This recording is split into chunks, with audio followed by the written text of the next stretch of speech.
Thank you, and good morning, Mr. Speaker. My question is for the Premier. The response to yesterday's shocking revelation from the Auditor General that this government has deliberately understated Ontario's deficit by $5 billion this year has been swift. The Ontario Chamber of Commerce issued a statement yesterday after the auditor affirmed Ontario actually has an $11.7 billion deficit. They wrote, quote, "If the province of Ontario were a publicly held company, we as shareholders deserve and demand clarity and accountability from our board and our auditors. This is similarly our right as Ontarians." Speaker, business confidence in this government is shaken. Question. Is the Premier's re-election bid worth destabilizing investment confidence in Ontario? Premier.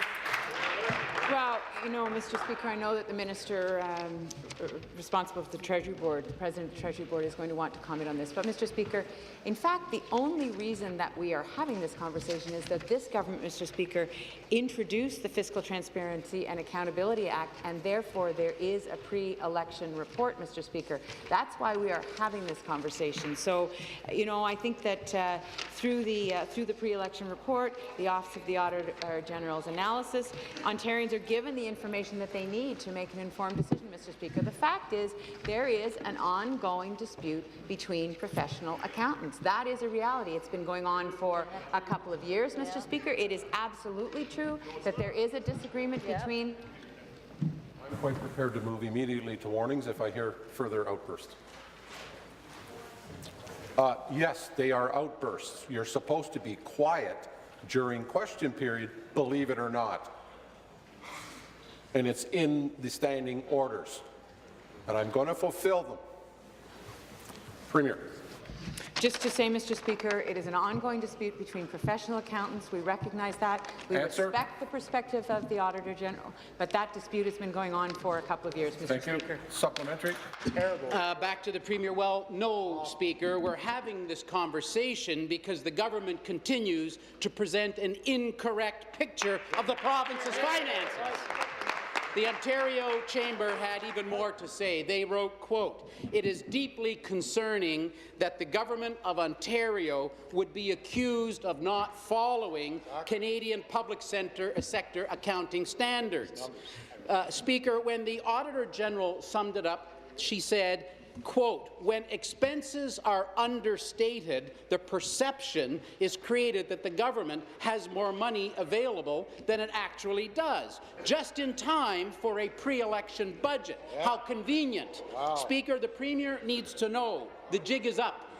Will she admit the government's numbers are wrong? The Treasury Board. President of the Treasury Board. Thank you, Mr. Speaker. I thank the member opposite for his question because it provides me with the opportunity to provide some much-needed context to this discussion, Speaker. First of all, again, I want to thank the Auditor General for her response to the pre-election report. We appreciate her work to ensure that the public received an independent assessment of our province's finances. And let me remind the House and the member opposite of something critically important. We passed legislation to do this, Speaker, so the notion that we aren't being transparent is not only factually incorrect, it risks sending a negative and inappropriate message to the people of Ontario, and that is exactly what they're doing, Speaker. They're undermining. The member from Nipissing and Carleton is warned.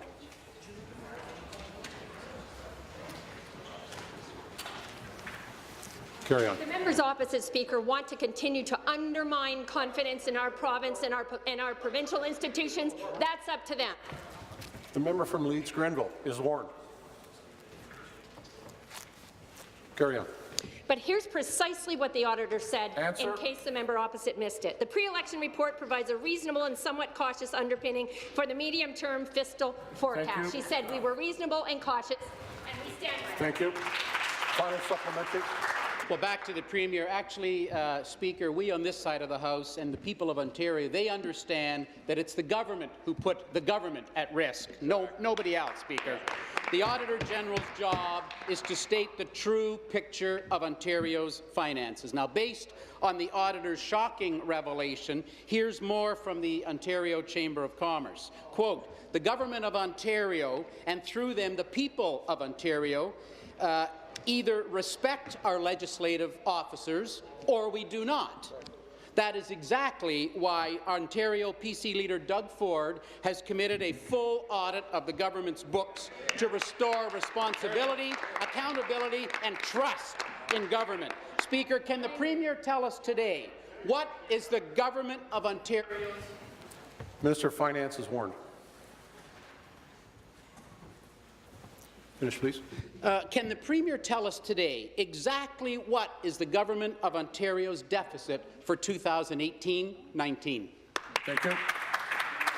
President Treasury Board. Thank you, Mr. Speaker. You know, Speaker, listening to the rhetoric from the opposite side, let me just respond to something very important that the member opposite just said. Implicitly, the leader of the PC party, Doug Ford, is now questioning the Auditor General's competency, and I'll tell you why. He says that he's going to provide independent audits. Guess what that discounts, Speaker? Our professional and highly competent public servants. Our professional Deputy Minister of the Treasury Board and the Deputy Minister of Finance that not only sign off on our fiscal plan, give us precisely the kind of advice and confidence in our book, Speaker, that we need. And by the way, when it comes to some of the issues that the Auditor General outlined in her report, we also had independent advice, Speaker, by some of the most credible accounting firms in the world. We stand by that, Mr. Speaker. We respectfully remind the member opposite that we have a respectful disagreement with the Auditor General, and once again, we thank her for her work. Thank you, Mr. Speaker.